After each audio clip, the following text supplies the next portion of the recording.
All right, everyone, this is a 5th generation 2011 4Runner, obviously the 4.0 valve cover gasket replacement. Quite the intensive job for just valve covers, but I just wanted to go over a few things that I learned and helped me out. So from the get-go, obviously, you're going to have to loosen up all the bolts along the valve cover, and there's one in the middle as well that fooled me for a second there. I didn't realize there was one in the middle.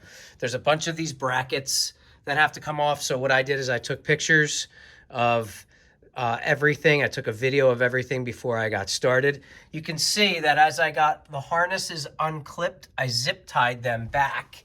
So there's like 5 zip ties in there, just pulling everything back. So when I go to reassemble, I can kind of get it in there without any obstruction.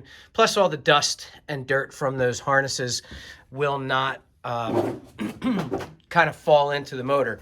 I would actually suggest that you give the motor a wash down maybe before you start this project so it's nice and clean. You could spray some Purple Power on the valve covers, on the outsides of the valve covers, and we'll get to that in a minute.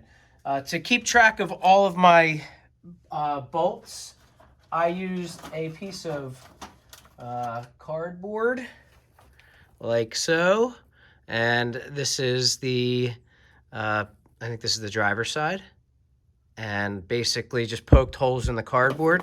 So I'll be using all the same bolts and all the same, this is the passenger side, and label it front.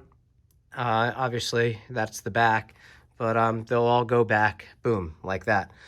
Because I didn't wash down my motor, I used my little vacuum to kind of vacuum off the debris before I cleaned up the mating surface here. And I did use WD-40. I'm kind of cautious about the stuff that I'm using, the chemicals that I'm using on the aluminum. And I used a worn out Scotch-Brite pad to go ahead and clean it up. And you can see it's ready to go. I'm very impressed on how clean the valve covers are. This vehicle has about 130,000 miles on it. And when I got them off, they were just like this. I was blowing, so I took compressed air and just gently blew out. So like this here is a journal, I believe, for, it's almost like a burner on a grill, and I just gently blew out all the water from washing these down.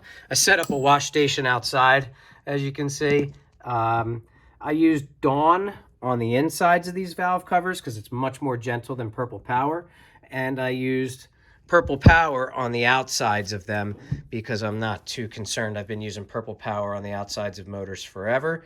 They're not perfect. If you really were conscientious about it, you could detail them up with some different chemicals, but since there's a plenum cover, I'm not too concerned about that. These were very confusing at first to get out. So, and you have to be careful because you don't want to scratch the aluminum. So I ended up taking a flathead screwdriver. I have this old kind of rounded out one that's not too sharp and abrasive. So I started out by really angling it so that I could get a bite on that outside lip like that. And then I took the rubber mallet and just kind of went around it. And as soon as it bent, as soon as this started to give and bend in like a V, then I flipped the valve cover over like so. And then with the same technique, I then started to tap outward on the edges, careful not to mark up the aluminum. Started to tap outward and they would fall out. At first, I didn't really know what to do. They were not budging. That's a very solid plastic. It's hard, and there was really I had to problem solve a little bit. So figured I'd share that with you guys. Then upon tapping these new ones in, pushing them in, I did throw them in the freezer for about an hour and a half, and then I pushed them in by hand. They all kind of seated very well. Then I took this socket that I used for an axle. It's a 32 millimeter, and basically placed it on top and then tapped them in to seat them with the mallet. it just kind of gives me a little bit more peace of mind. So the Felpro, I'm using the Felpro gasket set here. It is this one here, the VS50826R. It did come with all of these other gaskets. I'll probably use these crush washers. These crush washers go on these here, and it looks like the main oil feed for your valves. So it looks like the oil gets pumped up through here and then pushed in, and it circulates it around. So that crush washer, make sure you get them out. But that goes on the inside here, in between the valve cover and this pipe.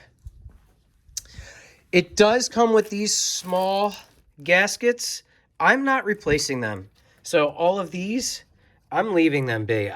They look really solid to me. They look to be in good shape, and I don't really want to mess with that. So I'm leaving those be. I believe this is for the oil filler neck. I left that on because I wasn't having any problems, but I'll hold on to it in case that does leak one day. The one thing that I'm confused about is the factory ones. I believe these are for all the bolts, so they would go on each hole. But there was nothing from the factory that had these, so I'm going to have to research that. I don't know what to do in that regard. All of these brackets, take pictures, guys. Take pictures of where they all go. Oh, another thing with these clamps here. These clamps mount onto the studs.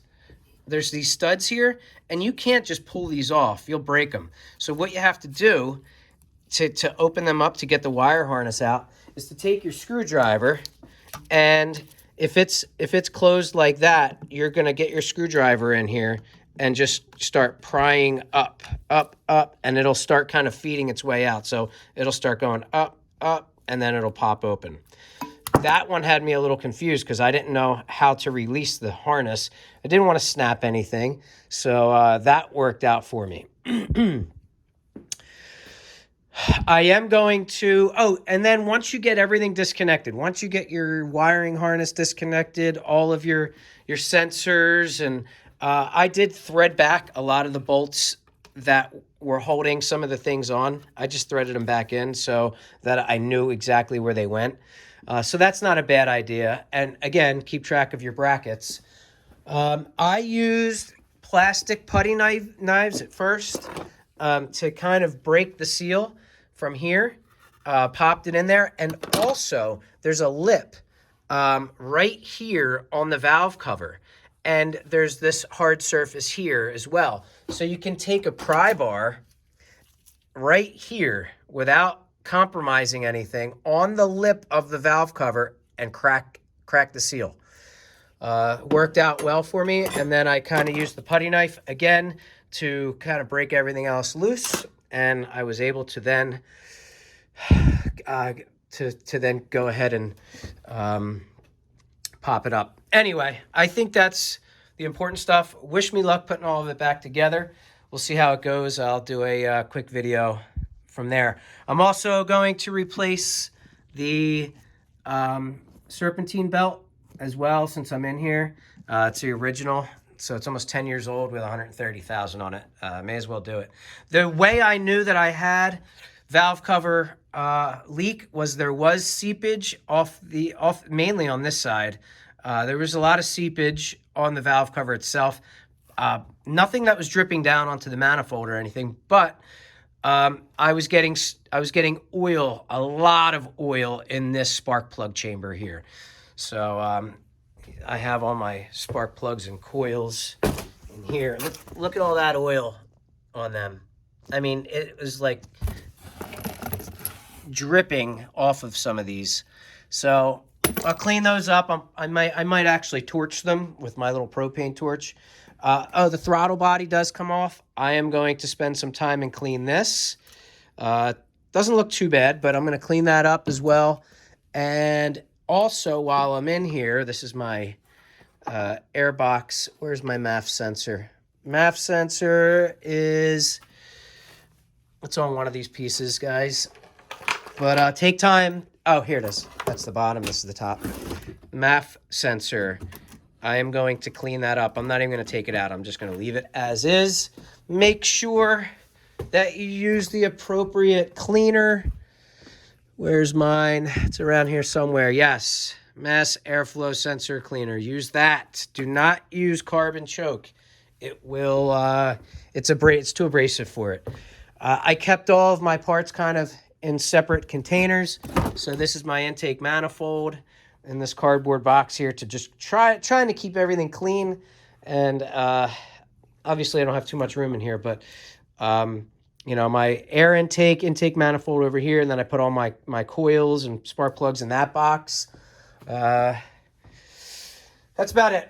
All right, I think that's all. If you have questions, comment. Thanks, guys.